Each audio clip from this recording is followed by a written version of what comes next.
buong detalye ng proposal ni Tom Rodriguez kay Carla Abellana.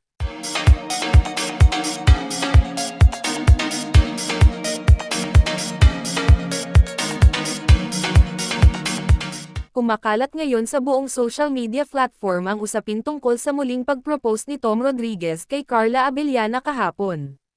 May isang short video clip kasi ang kumalat sa social media na kung saan makikita dito na tila nag-propose si Tom kay Carla. At kanina lang ay sinagot ng dalawa ang usapin na ito na kung saan kumpirmadong nag-propose si Tom at tinanggap muli ito ni Carla. Binahagi din ng dalawa ang buong detalye na pag-propose ni Tom kahapon. Pinagkaguluhan at samot-saring mga reaksyon ang binigay ng mga netizen sa kanila na kung saan labis-labis ang pagmamahal at suporta ng mga ito kay Carla at Tom. Samantala namang ipinakita din ni Carla Abellana ang kanyang singsing sa social media, na kung saan flex na flex nito ang kanyang engagement ring na galing kay Tom Rodriguez.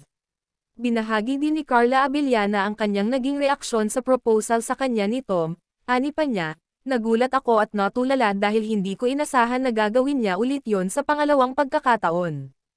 Ayon pa sa kanya ay may halong tuwa at hindi nito maipaliwanag ang kanyang nararamdaman nung mga sandali na yon.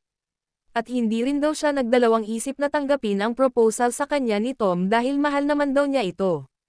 Ayon sa nakalap namin na balita ay planado na daw pala ni Tom na mag-propose ulit kay Carla kaya pinili nitong magbakasyon sila ng ibang bansa. And this are chika for today mga ka-showbiz, sana nag-enjoy kayo. Don't forget to like, share, subscribe and click the notification bell for more updates.